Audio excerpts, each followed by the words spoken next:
Warahmatullahi wabarakatuh. Alhamdulillah alladzi waffaqana lis-siyami wal qiyam fi syahri Ramadan alladzi unzila fihi al-Qur'an. Allahumma salli wa sallim wa barik ala nabiyyina Muhammadin sallallahu alaihi wasallam wa ala alihi wa ashabihi wa man sara ala nahjihi bi ihsanin ila yaumiddin, amma ba'd. Kaum muslimin dan muslimat jamaah salat subuh, semoga Allah memberkahi kita semuanya. Mari kita awali kajian Asmaul Husna kita pagi hari ini dengan doa terlebih dahulu. Astaghfirullahalazim, astaghfirullahalazim, astaghfirullahalazim. Rabbi na'udzubika min hamazatis syayatin wa na'udzubika rabbi an yahdurun. Allahumma 'allimna ma yanfa'una wanfa'na bima 'allamtana wa zidna 'ilman. Akhrijna min zulumatil jahli wal wahmi ila anwaril ma'rifati wal 'ilmi wa akhrijna min ukhulish syahawat ila jannatil qurubat. Walhamdulillahi rabbil alamin. Kita baca basmalah. Bismillahirrahmanirrahim.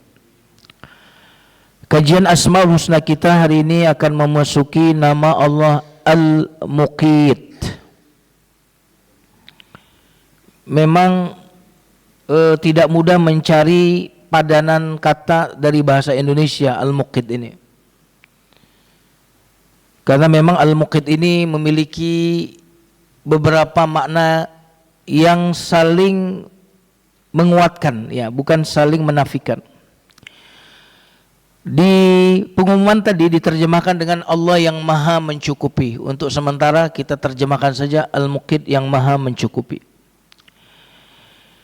Nama Allah Al-Muqit hanya disebut sekali di dalam Al-Quran, yaitu di surat An-Nisa ayat 85. Allah Subhanahu wa taala berfirman, "Wa kana Allahu 'ala kulli syai'in muqita."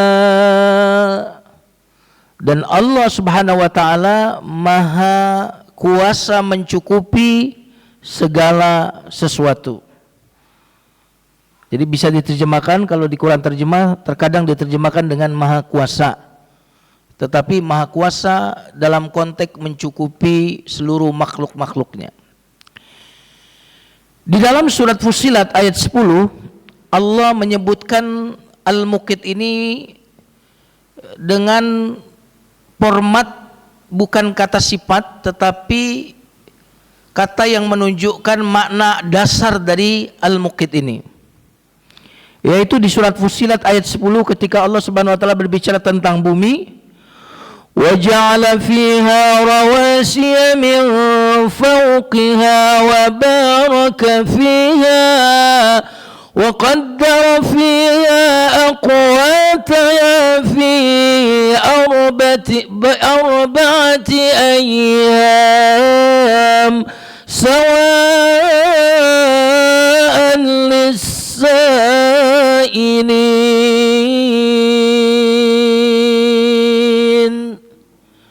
Wa ja'ala fiha, Allah menjadikan di bumi ini rawasya, gunung-gunung, min fauqiha, yang berada di atas bumi, wa baraka fiha, dan Allah memberkahi bumi, baru yang ada konteksnya dengan kita, wa qaddara fiha, dan Allah menentukan, mentakdirkan di dalam bumi, aqwataha, aqwat dari kata mukit ini, aqwat yang artinya kebutuhan-kebutuhan makhluknya, aqwat. Makanya Allah yang maha kuasa mencukupi kebutuhan-kebutuhan makhluknya, karena dari kata qut, aqwat, kebutuhan-kebutuhan makhluknya. Nah, jamaah sekalian yang dimuliakan Allah Subhanahu wa taala, mari kita lihat apa makna Al-Muqit terkait dengan Asmaul Husna. Al-Muqit salah satu derivasinya adalah qut. Qut itu adalah makanan pokok. Jadi makanan primer kita itu bahasa Arabnya qut, seperti gandum, beras, ya, itu namanya bahasa Arabnya qut. Zakat fitrah itu adalah dengan menggunakan qut, kata para ulama. Qut itu adalah makanan pokok. Artinya dia kebutuhan mendasar, maka Allah yang maha mencukupi kebutuhan pokok makhluk-makhluknya, qut. Nah, mari kita lihat definisi para ulama terkait dengan al-muqit ini. Al-muqit adalah Allah yang maha menciptakan seluruh kebutuhan pokok makhluknya dan menyampaikan kepada makhluk itu pada fisik makhluk itu, yaitu berupa makanan pokok. Jadi karena fisik kita ini butuh makanan. Nah, makanan untuk fisik kita ini namanya qut. Dan Allah juga menyampaikan kepada hati kita qutnya, makanan pokoknya. Apa qutnya hati? Yaitu keimanan, pengetahuan. Nah, ini adalah qutnya hati kita. Makanya nanti kita ketemu ada buku yang berjudul Qutul Qulub. Ya kan? Apa arti Qutul Qulub? Gizi hati, makanan pokok hati. Nah, maka Allah Al-Muqit adalah Allah yang maha memberikan makanan pokok pada tubuh berupa makanan, dan Allah yang memberikan makanan pokok pada hati berupa pengetahuan. Nah, ini namanya Al-Muqit. Jamaah sekalian yang dimuliakan Allah Subhanahu wa taala. Ibnu Abbas radhiyallahu an mengatakan Allah Al-Muqit adalah Allah yang maha mampu dan berkuasa menciptakan qutnya manusia, kebutuhan pokok manusia. Coba perhatikan kata beliau bagaimana kekuasaan Allah, muqitnya Allah ketika Allah menciptakan kebutuhan pokok manusia. Manusia diciptakan butuh makanan, setuju ya? Makanya kenapa kok kita ini puasa ini justru kita sedang dihalangi dari sesuatu yang sangat pokok dalam kehidupan kita, yaitu makanan dan minuman. Itu sesuatu yang pokok, kita dihalangi, kita dilarang untuk beberapa jam saja meninggalkan qut kita, yaitu makanan pokok kita di siang hari. Allah menciptakan manusia membutuhkan makanan, dan Allah menciptakan makanan. Allah menciptakan manusia ini butuh makanan, seperti manusia menciptakan mobil butuh apa? Butuh bensin. Jadi kalau antum dikasih mobil tapi diharamkan dari bensin, kira-kira ada gunanya nggak tuh? Iya kan? Nah, yang menarik kalau kita analogikan manusia menciptakan mobil ini, didesain butuh bensin. Gitu. Luar biasa. Kok bisa manusia menciptakan satu produk? Produk ini memang desainnya memang membutuhkan bensin. Nah, Allah menciptakan manusia. Manusia ini dibuat membutuhkan makanan dan minuman. Nah, ini pertama, lihat kekuasaan Allah Al-Muqit ini. Kemudian Allah Subhanahu wa taala menciptakan makanan. Kalau manusia enggak menciptakan bensin kan? Halo? Saya mau tanya, semenjak alam semesta ini diciptakan, bensin itu sudah ada belum? Belum. Belum ada, Pak. Bensin itu sudah ada belum? Semenjak Allah menciptakan langit dan bumi ini sudah ada belum? Langit dan bumi sudah ada nggak bensin saat itu? Ini kok jadi perbedaan pendapat antara para ulama ini? Ada nggak? Bahan bakar itu sudah ada nggak? Sudah ada. Nyambung ya? Ya itu soal proses, itu soal lain. Sudah ada kan? Nah, pertanyaannya saat itu manusia sudah membutuhkan bensin itu belum? Berarti Allah itu setelah menyediakan kebutuhan manusia sebelum manusia itu menggunakannya loh. Subhanallah. Betul ya? Jadi manusia belum membutuhkan bensin saat itu, tapi Allah sudah menciptakan itu. Sudah ada di alam semesta ini. Subhanallah ya. Jadi manusia cuma menciptakan mobilnya saja, tapi bensinnya bukan manusia yang menciptakannya. Allah menciptakan manusia, desainnya membutuhkan makanan, dan Allah menciptakan makanan. Luar biasa. Lalu kata Ibnu Abbas radhiyallahu an, wa khalaqa lahu tawafuqan baina at-ta'ami wa baina jismihi. Dan Allah menciptakan kesesuaian antara tubuh manusia ini dengan makanan. Subhanallah. Kok tubuh kita ini kalau dimasukin nasi kok nyaman gitu. Coba dimasukin bensin kan nggak nyaman ya? Bener ya? Coba dimasukin apa lagi? Kok dimasukin daging kok tubuh ini kok menyerapnya dengan baik, match gitu. Subhanallah. Ini kita jarang berpikir kok bisa makanan yang kita makan itu kok sesuai betul dengan kebutuhan tubuh ini. Subhanallah. Ini pasti Tuhannya cuma satu, Pak. Tuhan yang menciptakan manusia dengan Tuhan yang menciptakan kebutuhan manusia ini harus satu, supaya betul-betul sinkron antara manusia ini dengan ciptaannya ini. Subhanallah. Nah, jamaah sekalian yang dimuliakan Allah Subhanahu wa taala. Dan selain itu kata Ibnu Abbas, Allah menciptakan organ-organ di tubuh manusia yang memiliki kemampuan untuk kemudian mengambil makanan ini. Coba, ini luar biasa ya. Kita ini karena user sih ya. Cuma make doang. Kita tuh enggak, ya kayak kita pakai ini kan. User doang kan ya Pak ya. Kalau rusak larinya kemana? Ke tukang servis. Kita user. Bagaimana kerjanya, bagaimana dia bekerja kita enggak tahu apa-apa. Benar ya? Nah, saking karena kita udah ada smartphone, smartphone itu ya mungkin istilah buat orang-orang kita yang nggak ngerti handphone, cuma makainya mudah, kira-kira gitu ya. Padahal saya yakin sistem yang ada di handphone itu sangat complicated. Ya, cara kerjanya itu sangat luar biasa, ya kan? Tapi kita nggak usah sekolah lah, tamat SD aja bisa pakai handphone, anak-anak TK bisa pakai handphone. Tapi bagaimana handphone bekerja itu membutuhkan kemampuan, membutuhkan ilmu, sehingga orang itu membuat sistem itu. Nah, Allah Subhanahu wa taala Al-Muqit.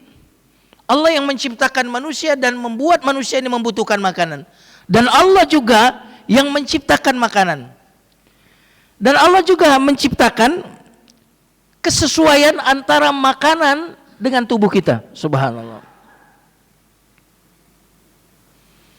Dan Allah juga yang menciptakan organ tubuh kita ini yang kemudian mampu mengambil makanan itu, bahkan menyerap makanan itu, membuang sampah-sampahnya, menyerap yang dibutuhkan oleh tubuh kita. Makanya wajar kalau ada yang mengatakan Al-Muqit tadi maha berkuasa. Maha berkuasa memberikan kecukupan kebutuhan pokok manusia itu. Subhanallah. Karena memang kalau kita detailkan ini sangat-sangat complicated. Sangat-sangat detail, sangat-sangat membutuhkan kekuasaan dan kemampuan Allah Subhanahu wa taala. Ini kok serius banget deh. Al-Muqit. Tadi sahur kan? Sahur. Subhanallah, sahur masuk. Udah masuk, udah tugas kita selesai. Kita kunyah. Habis sudah kita kunyah, kita telan, selesai itu tugas kita selesai. Dan bagaimana proses di dalam pencernaan kita bekerja, kemudian menyerapnya, membagikannya kepada seluruh organ-organ tubuh kita, membuang yang tidak dibutuhkan. Subhanallah, ini Al-Muqit, Allah yang maha mencukupi, maha berkuasa mencukupi kebutuhan makhluk. Jamaah sekalian yang dimuliakan Allah Subhanahu wa taala. Tadi saya contohkan seandainya manusia memberikan kita mobil mewah, tapi kita diharamkan untuk mengakses bahan bakar, maka mobil mewah ini tidak ada gunanya sama sekali. Subhanallah. Dan Allah menciptakan manusia membutuhkan makanan pokok, dan Allah Subhanahu wa taala sediakan makanan pokok itu berlimpah ya, dengan aneka macam rupa. Jadi kalau beras mahal gantinya apa? Emang siap? Orang Indonesia emang siap ya? Ya, saya ini orang Indonesia Ustaz, kalau belum makan nasi kayaknya belum makan. Orang Indonesia begitu ya.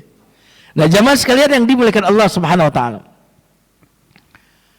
Nah, nama Allah Al-Muqit ini biasanya orang berbicara tentang makanan pokok itu untuk tubuh. Jadi Al-Muqit, Allah yang menciptakan kebutuhan pokok untuk tubuh. Biasanya orang sampai di situ. Para ulama mengatakan bukan cuma makanan pokok untuk tubuh Al-Muqit itu, tapi Allah Subhanahu wa taala menciptakan makanan pokok untuk hati. Untuk ruh kita. Karena kita sesungguhnya jamaah sekalian, kita ini makhluk rohani yang sedang menjalani kehidupan jasmani. Kita bukanlah makhluk jasmani yang sedang menjalani kehidupan rohani. Kita adalah makhluk rohani yang sedang menjalani kehidupan jasmani. Kita ini bukan makhluk bumi yang sedang menjalani kehidupan langit, tapi kita makhluk langit yang sedang menjalani kehidupan bumi. Kalau begitu mana yang inti? Halo? Mana yang inti? Ruh atau jasmani? Kira-kira jasmani ini kita kalau ditinggalkan ruh masih berfungsi? Mata bisa melihat nggak? Kaki bisa bergerak? Tapi kalau ruh terpisah dari tubuh kita, kira-kira dia bisa melihat? Bisa bergerak? Bisa mendengar? Ruh tidak membutuhkan tubuh untuk melihat, untuk merasakan. Tapi tubuh ini membutuhkan ruh untuk bisa melihat dan merasakan. Kalau demikian, kontribusi terbesar terhadap diri kita ini adalah tubuh kita ini atau ruh kita. Halo? Mana? Ruh kita. Nah, mana yang paling selama ini kita menjadi pusat perhatian kita? Jasmani kita atau rohani kita?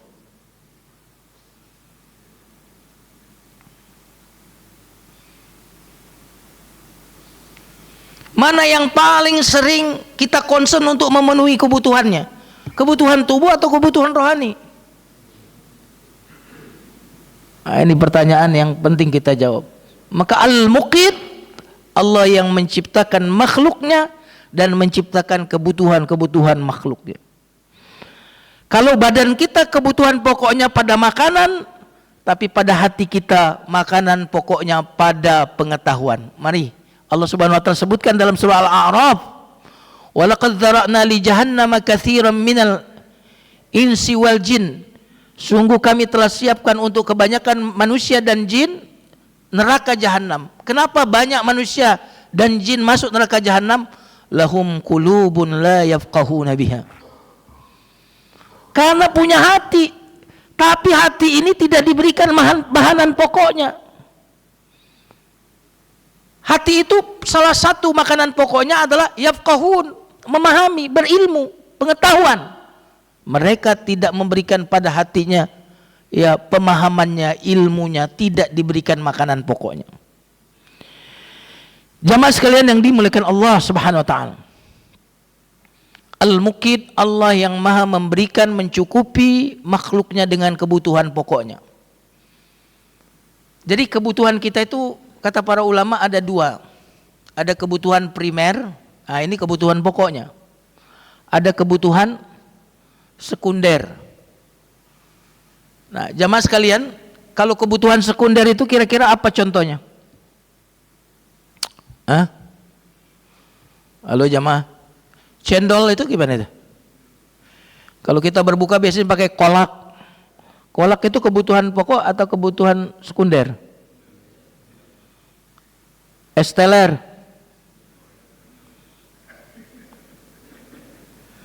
Ya, coba buah-buahan, gorengan. Kayaknya kalau antum itu kayaknya pokok banget itu. Katanya makanan surga katanya itu. Subhanallah. Antum mau pergi ke negara mana saja ketemu orang Indonesia kalau bulan puasa, nah, itu pasti ada gorengannya itu. Jamaah sekalian yang dimuliakan Allah, kebutuhan yang sifatnya bukan untuk menegakkan tubuh seperti kebutuhan akan wewangian misalkan, atau kebutuhan akan manis-manisan, itu nanti diwakili oleh nama Allah Al-Wadud. Kebutuhan cinta. Jadi kalau ada orang yang memberikan makan kepada kita, dia memberikan makanan pokok kepada kita.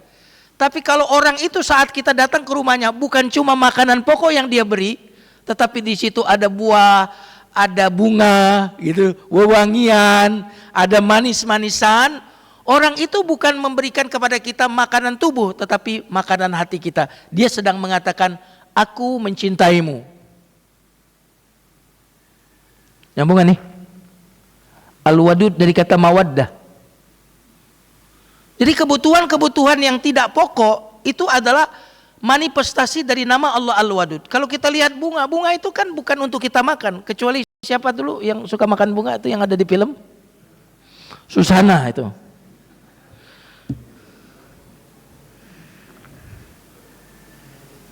Nah bunga, ikan koi, ada yang makan ikan koi nggak di sini? Saya pernah Pak penasaran makan ikan koi itu. Soalnya waktu itu belinya agak lumayan mahal. Mati Pak. Sayang juga nih kalau dibuang. Pengen tahu aja. Pas ini gak ada dagingnya, gak ada enak-enaknya. Kenapa? Karena sebagian ikan diciptakan bukan untuk dimakan. Karena itu bukan kebutuhan pokok, tapi kebutuhan akan keindahan, kebutuhan akan seni, kebutuhan akan cinta. Seolah-olah Allah melalui ikan yang berwarna-warni, bunga yang berwarna-warni, buah yang begitu bukan cuma rasanya, tetapi bentuk yang indah, warna yang luar biasa. Allah sedang memanifestasikan Al-Wadud, aku maha mencintaimu. Tapi kalau makanan yang sangat dibutuhkan oleh tubuh kita, makanan pokok kita, Allah sedang mengatakan kepada kita, aku adalah Al-Muqit. Subhanallah. Jemaah sekalian yang dimuliakan Allah Subhanahu wa taala. Jadi kebutuhan di atas kebutuhan dasar manusia, Al-Wadud. Kebutuhan pokok dan mendasar manusia, Al-Muqit. Nah, jemaah sekalian yang dimuliakan Allah Subhanahu wa taala. Apa perbedaan antara rezeki dengan Al-Muqit? Bukankah Allah Ar-Razzaq? Apa beda Al-Muqit dengan Ar-Razzaq? Jadi kalau Al-Muqit ini adalah Allah yang memberikan kepada kita kebutuhan yang menjadi syarat tegaknya tubuh kita. Pokok sekali. Tetapi kalau rizki Ar-Razzaq bukan cuma yang terkait dengan tubuh kita. Segala sesuatu yang dimiliki manusia, baik yang berupa yang dimakan atau tidak dimakan, itu namanya Razzaq. Kayak mobil kita itu rizki, Razzaq. Tapi itu kan gak ada kaitannya dengan tubuh kita. Nah, kalau demikian Al-Muqit ini mendasar sekali jamaah sekalian. Ar-Razzaq lebih luas, baik yang kita butuhkan di tubuh maupun di luar tubuh kita. Jadi berupa makanan atau non makanan itu Razzaq. Tapi kalau Al-Muqit itu pasti makanan, cuma bisa makanan tubuh ataupun makanan hati atau makanan akal kita. Nah, jamaah sekalian yang dimuliakan Allah Subhanahu wa taala. Allah Al-Muqit, Allah yang maha menciptakan kebutuhan pokok manusia. Coba kita perhatikan berapa ayam yang dipotong setiap hari. Halo? Saya mau tanya kira-kira mana yang lebih sering dipotong? Anjing atau kambing? Mana yang lebih sering dipotong? Kambing. Berarti kambing setiap hari pasti ada yang motong tuh. Apalagi di Arab. Pertanyaannya, mana populasi yang lebih banyak? Populasi anjing atau populasi kambing? Subhanallah. Iya kan? Padahal anjing itu tidak dipotong, kecuali di beberapa tempat saja yang menghalalkan itu. Tapi di dunia ya, yang paling konsumsinya paling besar bukan anjing tapi kambing, dan kambing yang sering dipotong, dan yang menarik adalah populasinya tidak pernah berkurang. Subhanallah. Coba bayangkan kalau kita mau makan kambing itu kayak kita harus menangkap singa liar kayak singa, seperti apa kira-kira? Berapa harga kambing? Hanya di Indonesia saja ada orang yang bisa menjual ayam lepas.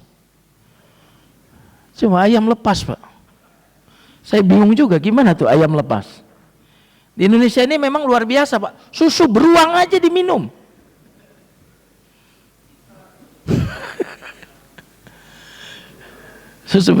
Coba perhatikan bagaimana kebutuhan kita itu bisa dengan mudah kita dapatkan. Daging kambing, coba kalau daging singa, kalau daging harimau, coba bayangkan.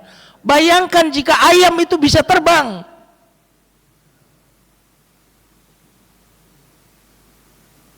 Begini memang agak sulit orang itu menolak ada Tuhan itu. Benar nggak? Sangat sulit, keras kepala sekali orang yang menolak ada Tuhan itu.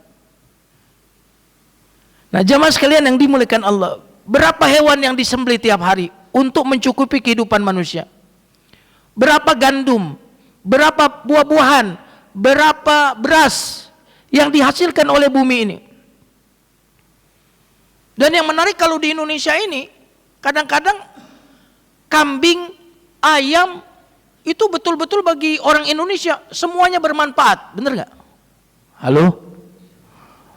Bulunya bermanfaat nggak? Halo? Kulitnya jadi kikil, bener nggak nih? Apalagi nih? Jadi beduk. Coba sebutin lagi. Kepalanya, wah luar biasa. Jeroannya, kalau orang Arab jeroan dibuang, Pak. Ayam orang Indonesia cekernya dimakan. Makanya saya waktu pertama kali ke Mesir itu, ya datang ke tukang ayam potong itu, minta ceker.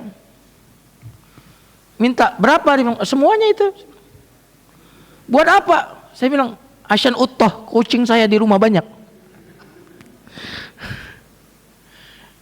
Sekarang sih udah pada tahu mereka orang asing doyan, Pak. Dijual sekarang. Dulu zaman saya nggak dijual itu. Sekarang saya tanya teman-teman di Mesir, wah sekarang mahal Ustaz itu sekarang. Dia udah tahu orang Asia makan ceker.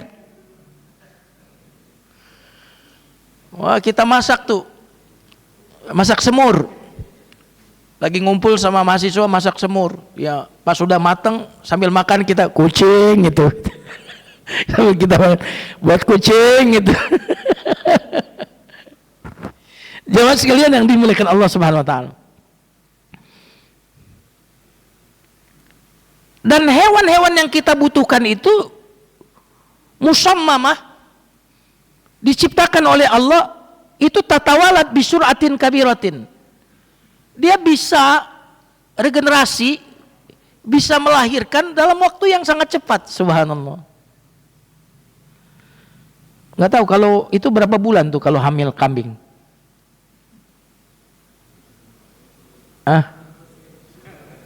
Nggak tahu juga ya. Belum pernah nanya kambing, Pak Ustaz. Dan ternyata sebagian hewan itu organ tubuhnya itu mirip manusia. Kenapa demikian? Agar manusia itu belajar dari hewan ini tentang anggota tubuhnya. Makanya kadang-kadang para dokter dulu menggunakan hewan sebagai hewan percobaan, hewan untuk menganalisa. Ini agak mirip dengan organ tubuhnya manusia. Lalu mereka mengkaji itu untuk kemudian kalau manusia ini ada penyakit, untuk manusia ada bedah, mereka paling tidak sudah ada ilmu dasar dari hewan tadi. Subhanallah. Baik, jamaah sekalian yang dimuliakan Allah Subhanahu wa taala. Al-Muqit, Allah yang Maha memberikan makanan pokok kepada kita. Saya mau tanya sama antum, kira-kira kalau puasa siang hari kira-kira jam 12 itu gimana rasanya, teman-teman?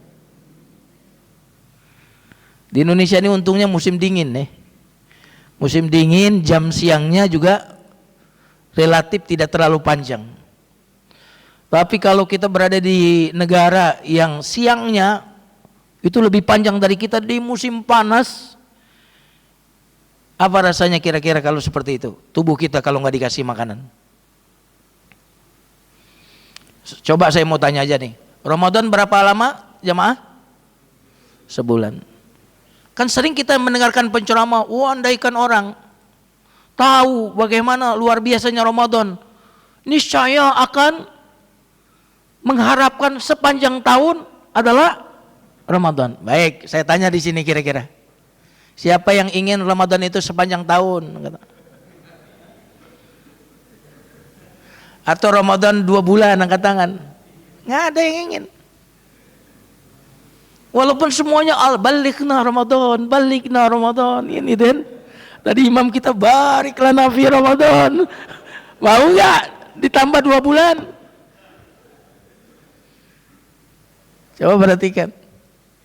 Itu artinya apa? Lapar itu bukan sesuatu yang menyenangkan bagi manusia.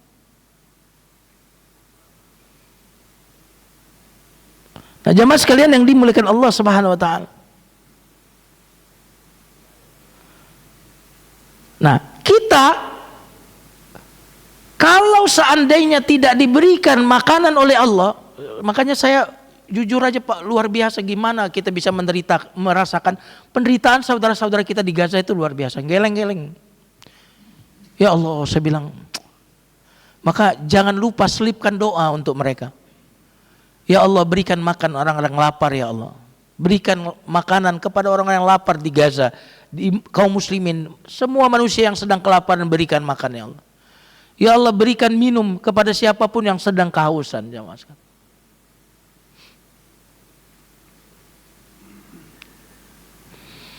Nah, kalau kita tidak makan dalam beberapa lama, kira-kira apa yang akan terjadi dengan tubuh kita ini? Makanya biasanya jamaah sekalian, orang itu kalau dia sakit terus setelah itu dia enak makan, itu tanda akan sembuh. Bener nggak? Udah enak makannya, udah nafsu makan, itu sebentar lagi udah akan segera pulih. Tapi kalau orang itu sudah nggak mau makan ini, nggak mau makan itu, dan akhirnya badannya makin kurus, makin lemah, itu yang akan terjadi ketika manusia ini tidak makan. Nah, tubuhnya akan melemah, dan ketika tubuh ini melemah, apa yang akan terjadi? Penyakit akan datang. Itu tubuh ketika diharamkan dari makanan pokoknya. Lalu ada manusia yang bertahun-tahun tidak memberikan makanan pokok kepada hatinya. Subhanallah.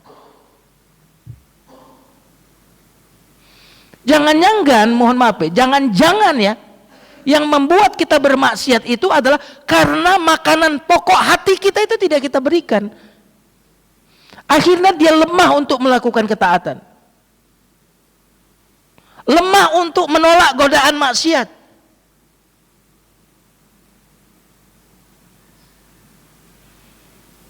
Jadi musim hujan begini, orang banyak yang kena flu, tapi ada orang lain yang nggak kena flu juga. Itu yang membedakannya apa? Imunitas. Benar atau tidak nih?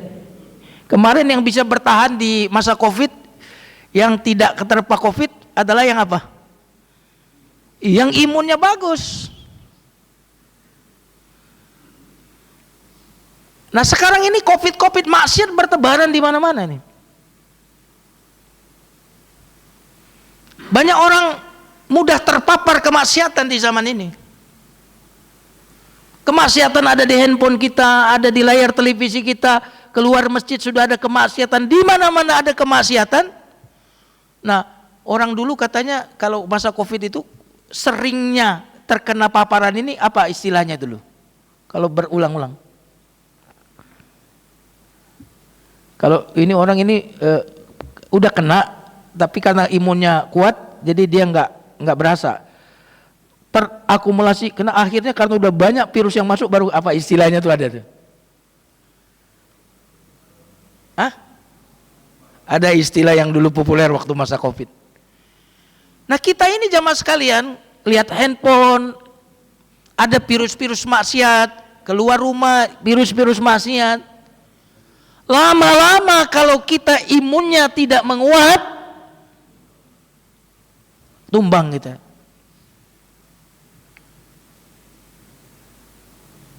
Dan anehnya kita tidak pernah menyadari kalau dulu jangan tempat berkerumun, nanti kena virus kan gitu ya.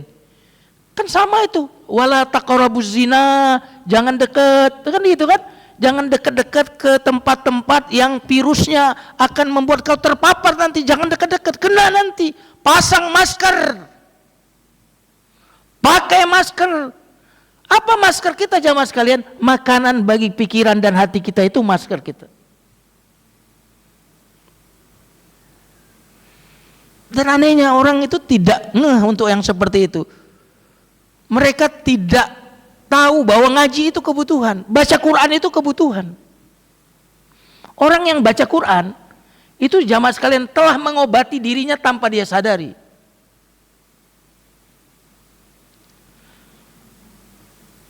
Orang yang baca Quran telah menenangkan hatinya tanpa dia sadari. Telah mendidik hatinya tanpa disadari.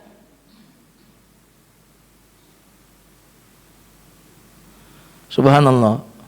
Maka ketika kita melihat sholat tadi itu adalah kebutuhan pokok kita, ya baca Quran adalah kebutuhan pokok kita, maka kita akan dengan senang hati taraweh. Senang hati kita baca Quran, bukan berat hati. Karena kira-kira jamaah sekalian kalau jam makan senang hati atau berat hati? Kalau jamnya makan, kira-kira berat hati atau senang hati? Kenapa? Kalau anak-anak jamnya makan, mereka berat hati, dipaksa sama ibunya. Karena makan bagi anak kita adalah kewajiban, bukan sebuah kebutuhan. Diharuskan oleh ayah ibunya, makan ini, makan itu. Tapi kalau orang dewasa seperti kita, makan itu kewajiban atau kebutuhan?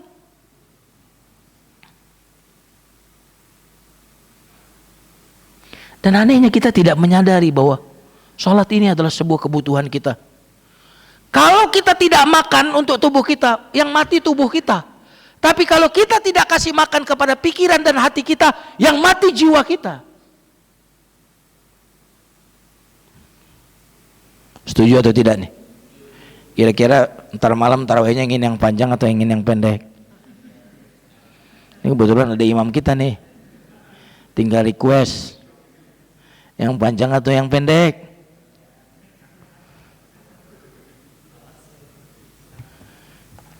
Saya sih kalau ada yang Ustadz kultumnya jangan panjang-panjang, saya senyum. Ya memang kultum jangan panjang-panjang. Nah itu namanya kuliah terserah antum. Karena yang intinya kan tarawihnya kan. Ya kultum ya memanfaatkan momentum saja. Jamaah sekalian yang dimuliakan Allah Subhanahu wa taala.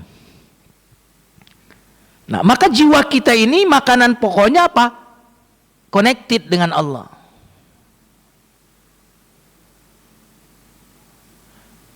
Sebagaimana kita sekarang HP ini kalau nggak koneksi ke internet kayaknya rada gimana gitu, mati gaya. Sekarang ini internet of everything kan, segala kebutuhan kita pakai internet. Kalau WA aja tiba-tiba mati, Facebook mati, gempar dunia persilatan. Nah gimana orang bisa disconnect sama Allah? Seluruh kebutuhan kita ada pada Allah, kemudian disconnect dengan Allah.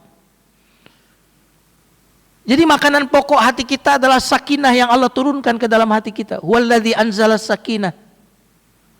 Dialah Allah yang menurunkan ketenangan. Dan itu menunjukkan bahwa tenang itu Allah menggunakan kata turunkan. Turun berarti ketenangan itu dari atas ke bawah, dari sumbernya. Sama kayak air kami turunkan. Air itu datang, tadinya bumi nggak ada air. Bumi awalnya nggak ada air, turunkan. Quran pun menggunakan kata turunkan. Kalau air yang turun dari atas itu kemudian menyuburkan bumi, kalau air yang bernama Al-Quran yang turun itu menyuburkan hati. Wah ini luar biasa. Dan ada lagi kata turun, turunkan besi. Ah, coba lihat, berarti besi itu bahannya dari mana? Besi itu bukan benda bumi loh. Lihat, tanya para pakar. Besi itu adalah kiriman dari langit. Pengolahannya kita, tapi bahan-bahannya itu dari langit. Makanya Allah sebutkan, kami turunkan besi. Surat besi. Wa anzalnal hadid. Kami turunkan besi, kami turunkan Quran. Kok turun Quran, turun besi? Siapa yang nggak bisa diluruskan pakai Quran, diluruskan pakai besi. Halo? Nah, itu maksudnya begitu. Dan membela Allah itu pakai Quran dan pakai besi.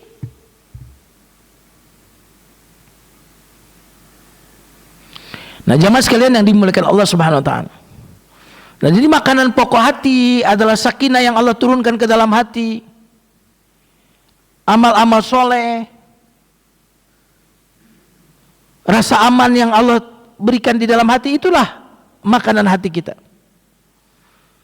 Dan teman-teman sekalian, saya yakin jamaah yang hadir di sini secara kebutuhan pokok tubuh insya Allah sudah terpenuhi ya. Betul atau tidak? Pertanyaan saya, kenapa kok antum mau-maunya subuh-subuh ke masjid ini?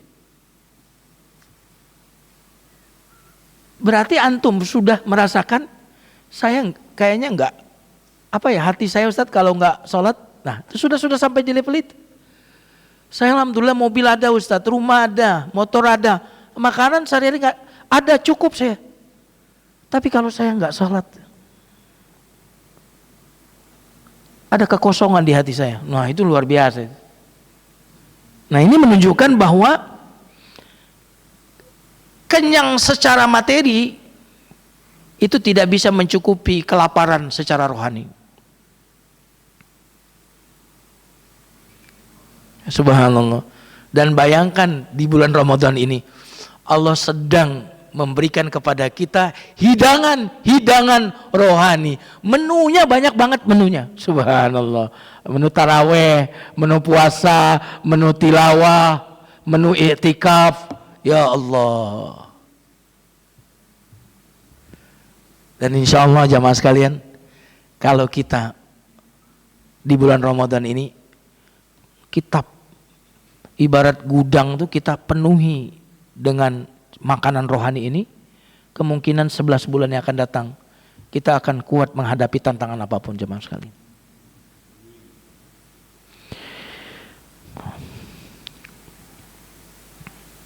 Saya mau kasih contoh ya.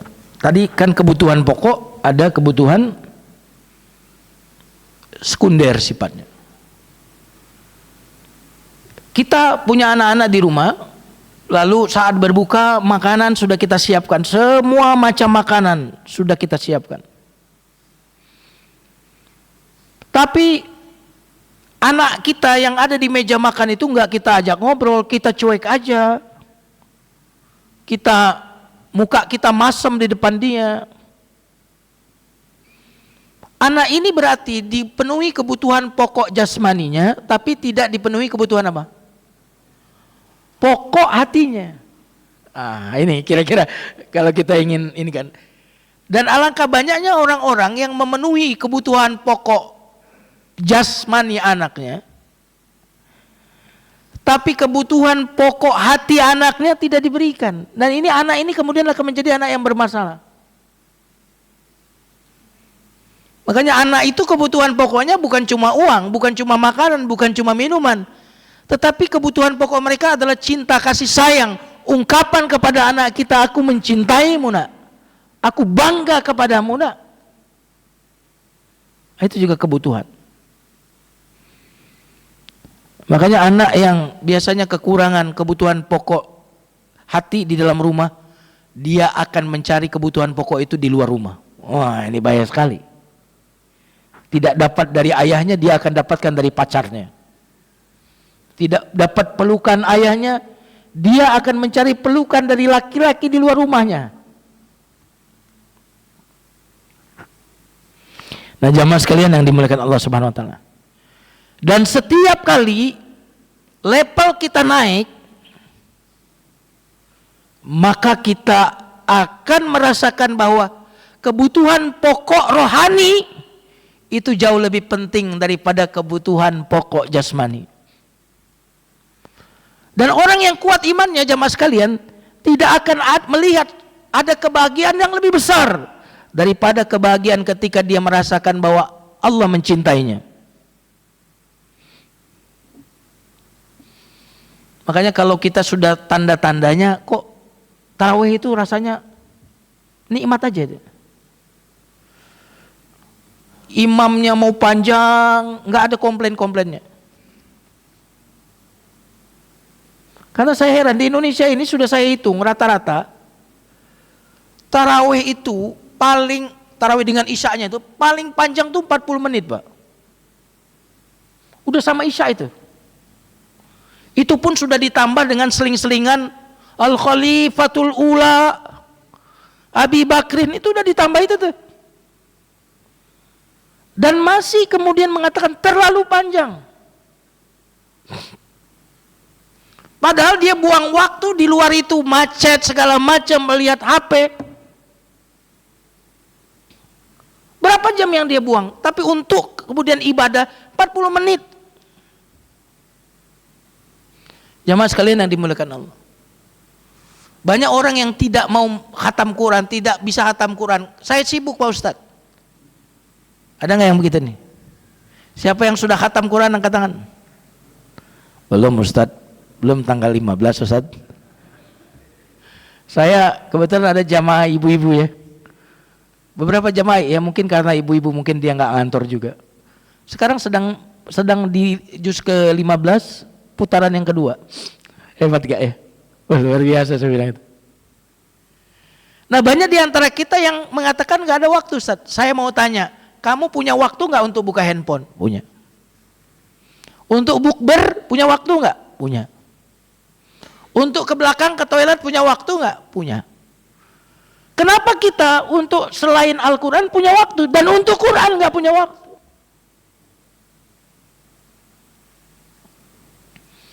Ini berarti ini ada masalah dengan kita, Pak. Orang yang tadi imannya bagus, dia akan merasa kebutuhan rohani itu jauh lebih besar daripada kebutuhan, jauh lebih penting daripada kebutuhan fisik. Nah, ini perlu kita cek ini. Kalau kita kok apalagi nggak ada cita-cita untuk khatam selama Ramadan. Orang yang nggak khatam di Ramadan pasti nggak akan pernah khatam di luar Ramadan.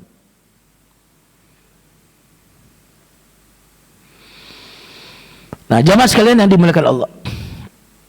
Setiap makhluk ciptaan Allah memiliki kebutuhan pokok. Kebutuhan pokok tubuh adalah makanan, kebutuhan pokok ruh adalah pengetahuan. Dan kebutuhan pokok malaikat adalah apa? Tasbih. Wa nahnu nusabbihu bihamdika wa nuqaddis lak. Dan tidak ada yang menegakkan seluruh kemaslahatan manusia selain Allah. Dan rezeki terbaik dari Allah untuk seorang hamba adalah akal dan hatinya. Maka siapa saja yang telah dianugerahi akal, maka Allah telah memuliakannya. Ada hadis qudsi yang berbunyi bahwa Jibril datang kepada Adam. Lalu kata Jibril kepada Adam, "Inni atika bi thalathati asya'in fakhtar wahidatan minha." Wahai Adam, kata Jibril, aku datang kepadamu membawa 3 tawaran, tapi pilih satu saja. Kata Adam, "Mahia?" Apa 3 itu? Yang pertama kata Jibril, akal. Yang kedua agama. Dan yang ketiga adalah malu. Pilih salah satu ini. Akal, terus agama, malu. Lalu apa kata Nabi Adam? Ikhtartul aqla. Aku kalau begitu milih akal. Maka Jibril berkata kepada agama dan malu, wahai agama, wahai rasa malu, pergilah kalian. Karena Adam memilih apa? Memilih akal. Jadi karena Adam memilih satu, yang duanya disuruh pergi oleh Jibril. Lalu apa kata agama dan rasa malu ini? Inna umirna an nakuna ma'al aql haitsukan. Tidak, wahai Jibril, kami diperintahkan oleh Allah untuk senantiasa bersama akal dimanapun akal itu berada. Subhanallah. Makanya orang yang nggak beragama nggak punya otak. Makanya kambing nggak perlu sholat, nggak punya otak, nggak punya akal. Orang yang nggak ibadah nggak punya malu. Orang punya malu, orang punya akal mestinya punya malu. Dan bayangkan sebuah negara kalau pemimpin-pemimpinnya udah nggak punya malu, udah hancur udah, sudah. Berarti nggak punya otak itu. Kok jadi ke sana-sana ya? Kita belok lagi ke sini. Jamaah sekalian yang dimuliakan Allah. Allah Subhanahu wa taala menciptakan makanan pokok itu bermacam-macam. Ada orang yang dijadikan makanan pokoknya pada makanan. Nah, ini orang yang hidupnya untuk makan. Ada orang yang dijadikan makanan pokoknya adalah ketaatan. Wah, ini levelnya tinggi sekali. Ada orang yang makanan pokoknya adalah ketersingkapan. Wah, ini luar biasa. Jadi dia kalau melihat apa-apa itu menyaksikan Allah, bukan berarti fisik. Tersingkap oleh dia. Melihat apa-apa itu melihat Allah. Itulah yang disebut dengan yadhkurunallaha qiyaman wa qu'udan wa ala. Wah, ini orang yang mukasyafah, orang yang tersingkap.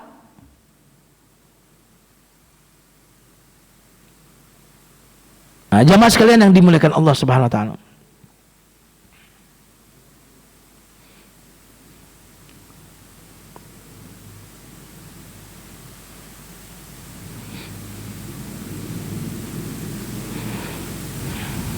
Nah, sekarang terakhir, setelah kita mengenal nama Allah Al-Muqit, Allah yang maha memberikan makanan pokok bagi kita, apa yang harus kita lakukan kalau Allah yang maha memberikan itu semua?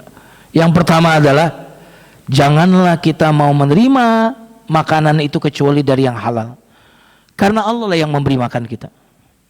Maka kita tidak akan cari yang haram kalau kita tahu yang ngasih rezeki itu adalah Allah. Ya. Karena bulan Ramadan ini bulan-bulan yang di mustajab doa. Dan orang yang makan makanan haram, doanya tidak akan diterima oleh Allah. Itu yang pertama. Yang kedua,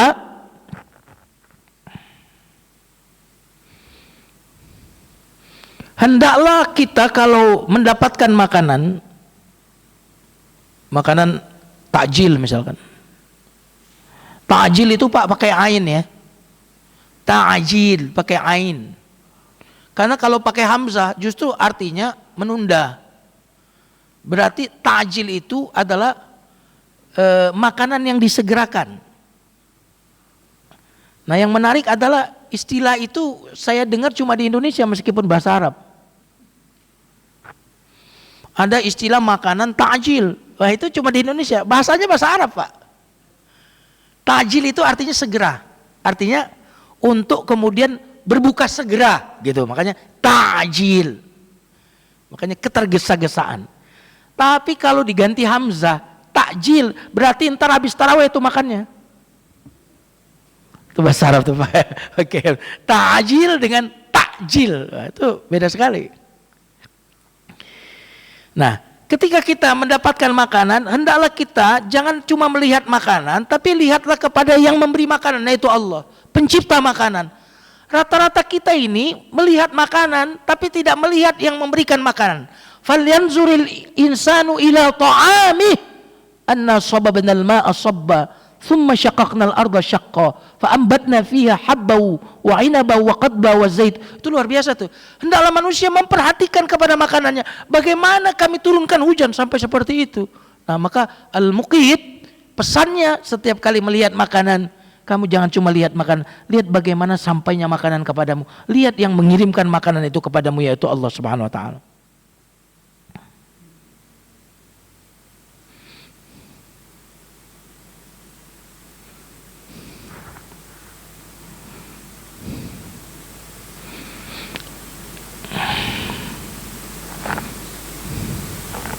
Yang terakhir, kalau Allah Al-Muqit yang maha mencukupi kebutuhan pokok manusia, maka akhlak kita adalah jadilah orang-orang yang memberikan kecukupan makanan pokok kepada orang yang menjadi tanggung jawab kita, yaitu istri dan anak-anak kita. Ini minimal.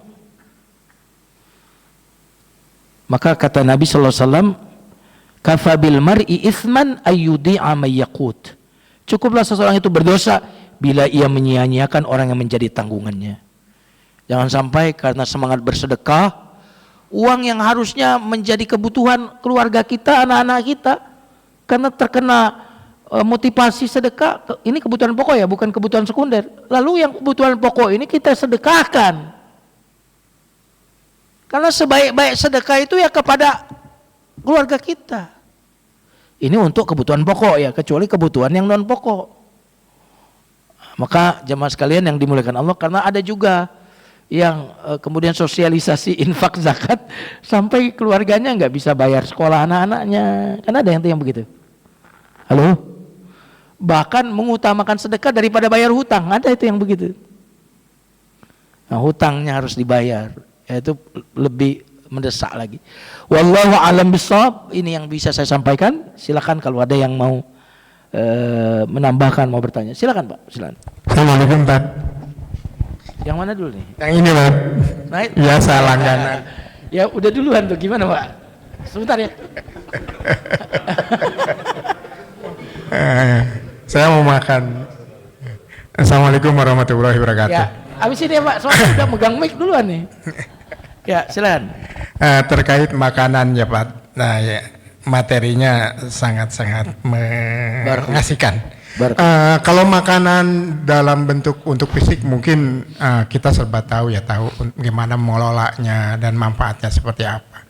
Nah cuman kadang-kadang gimana menseleksi makanan hati lah. Karena banyaknya sekarang dengan pemahaman dan pengajian terhadap Al-Quran dan Sunnah, saya kadang melihat di negara-negara Timur Tengah, di masyarakat kita juga, sampai-sampai ada pemahaman antara Syiah dan Sunni. Bahkan di Indonesia pun banyak dengan berbagai macam aliran yang satu sama lain saling mengklaim juga bahwa mereka yang terbaik dan terbenar. Nah yang jadi pertanyaan saya, bagaimana cara mengelola makanan hati itu sehingga menjadi orang yang benar-benar ikhlas. Demikian aja. Assalamualaikum warahmatullahi wabarakatuh. Iya. Luar biasa ya.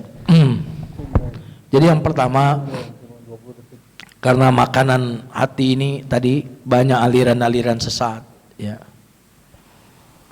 banyak yang menyimpang. Kadang-kadang yang lebih berat itu kalau penyimpangan orang awam, kadang-kadang kita tahulah lo bisa apa kan itu. Tapi kadang-kadang yang menyimpang itu doktor, kadang-kadang yang menyimpang itu profesor. Jadi dia terpapar namanya syubhat. Nah itu namanya syubhat, itu yang membuat kita jadi dolin. Kenapa orang dolin? Terpapar syubhat, terpapar pemahaman-pemahaman yang keliru, syubhat. Makanya kenapa kita minta kepada Allah hidayah agar tidak tersesat, walad dolin. Ya kan? Nah, alhamdulillah kita ini diberikan warisan yang luar biasa oleh ulama-ulama kita terdahulu. Ada ulama yang insya Allah semuanya ini diakui di seluruh negara-negara muslim. Imam-imam mazhab itu, Imam Syafi'i, Imam Hanafi, Maliki, Hambali, semuanya Ahlus Sunnah. Kalau kita misalkan menjadikan mereka rujukan, artinya semua yang kita pelajari kira-kira selaras nggak dengan ulama-ulama yang muktabar ini? Insya Allah kita akan selamat ya. Karena 4 mazhab ini ulama yang semuanya diakui kesalehannya, akidahnya semuanya lurus. Nah, kalau kita merujuk kepada mereka-mereka ini, walaupun tetap ada perbedaan, tapi perbedaan di antara mereka ini perbedaan yang tidak membuat kita kafir ya. Ketika berbeda, ya maka insya Allah rujukan itu sudah bisa kita. Karena sebagian kalau kita merujuk kepada ulama-ulama yang hidup di masa sekarang ini fitnahnya banyak banget, benar ya? Kalau yang orang-orang udah meninggal itu udah nggak terpapar fitnah lagi sudah, bahwa mereka sudah husnul khatimah kira-kira gitu ya. Nah mereka jauh lebih aman. Jadi kalau kita melihat perbedaan-perbedaan yang terjadi sekarang, untuk bisa selamat kita merujuk saja kepada ulama saleh yang sudah wafat. Bagaimana pendapat mereka? Karena hampir seluruh masalah-masalah kekinian ini sudah dibahas oleh ulama-ulama yang lurus itu semuanya. Itu pertama. Yang kedua, bagaimana supaya ikhlas? Kunci ikhlas itu kunci ikhlas itu tauhid. Karena ikhlas itu adalah tauhid. Apa tauhid? Tauhid itu buah dari antum memahami hanya kepadamu kami beribadah, hanya kepadamu kami minta tolong. Buahnya ikhlas. Jadi mengikhlaskan itu berarti memurnikan hanya untuk Allah. Nah, pangkal dari keikhlasan itu adalah tauhid. Untuk bisa tauhid apa? Antum harus ma'rifatullah. Gimana caranya ma'rifatullah? Salah satunya ngaji Asmaul Husna ini. Jadi kajian Asmaul Husna ini outputnya adalah kita menjadi orang yang ikhlas. Yang ngasih makan cuma Allah. Ya udah, kamu capernya sama Allah aja, jangan carmuk sama orang lain. Nah itu kan ikhlas. Jangan meminta kepada manusia. Kenapa? Allah al-Muqit. Nah itu salah satunya. Wallahu a'lam bishawab. Silakan Pak Haji. Monggo. Ya. Belum dipencet ya? Agak lama. Agak lama mencetnya, agak lama. Ya, assalamualaikum warahmatullahi wabarakatuh.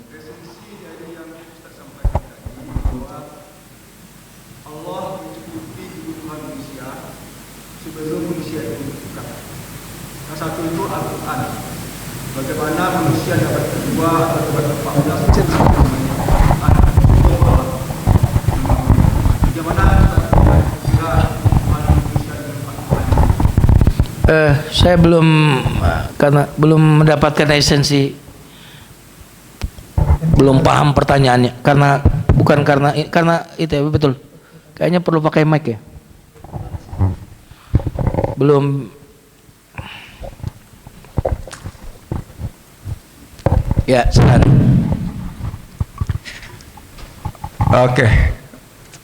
Esensi dari yang Ustaz sampaikan tadi, bahwa Allah mencukupi kebutuhan manusia sebelum manusia itu membutuhkan.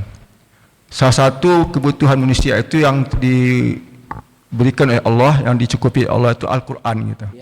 Al-Quran itu pedoman bagi kehidupan kita. Dan dari Al-Quran ini 14 abad silam diturunkan, dan bagaimana manusia memahami Al-Quran ini di abad kedua, di abad ke-15, termasuk juga mu'alaf. Bagaimana Ustadz melihat Al-Quran ini memberikan sesuatu yang kita butuhkan betul itu.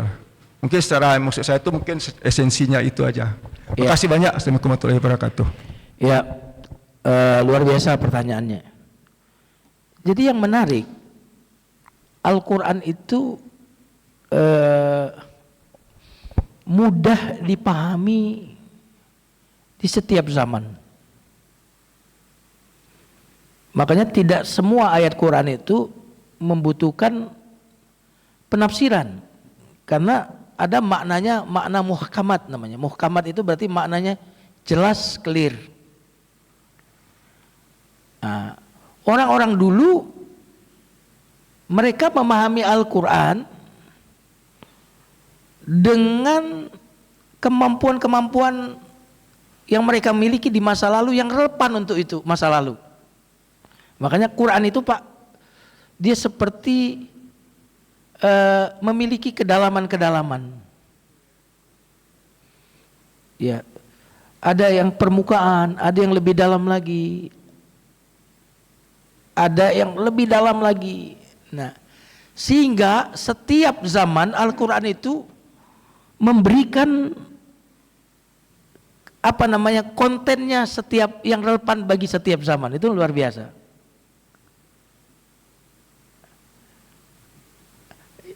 Ya contohnya misalkan yas'alunaka 'anil khamri wal maisir. Ya, mereka bertanya kepadamu tentang khamr. Ya mereka memahami khamr yang saat itu yaitu anggur yang yang diolah seperti itu kan. Nah, itu fenomena mereka. Nah, di zaman berikutnya nanti kenapa diharamkan khamr? Itu karena apanya?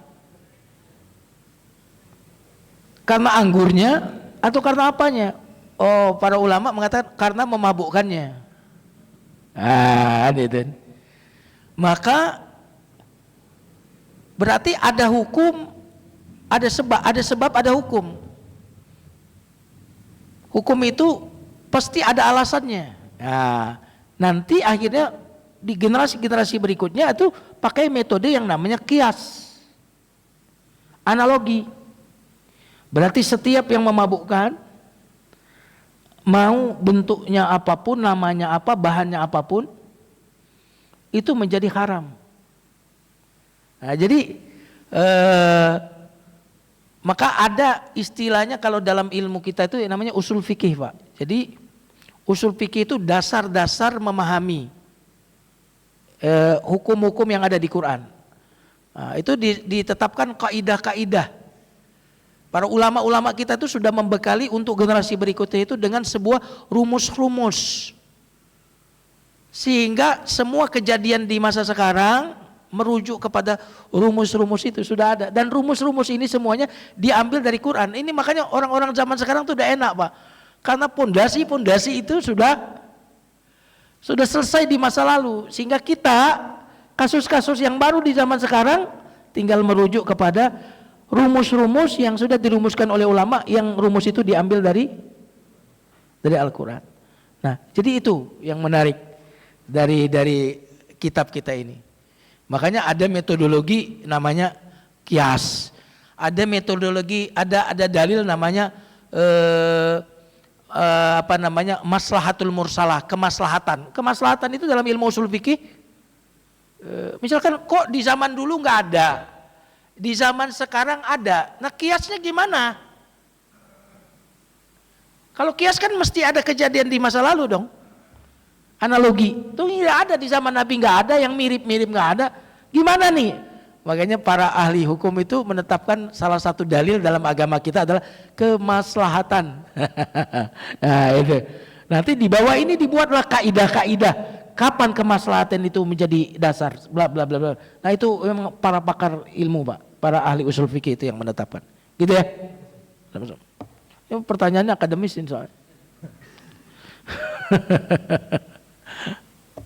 Gimana, cukup? Baik, kalau cukup, semoga Allah memberikan kekuatan kepada kita, ditambah semangat kita.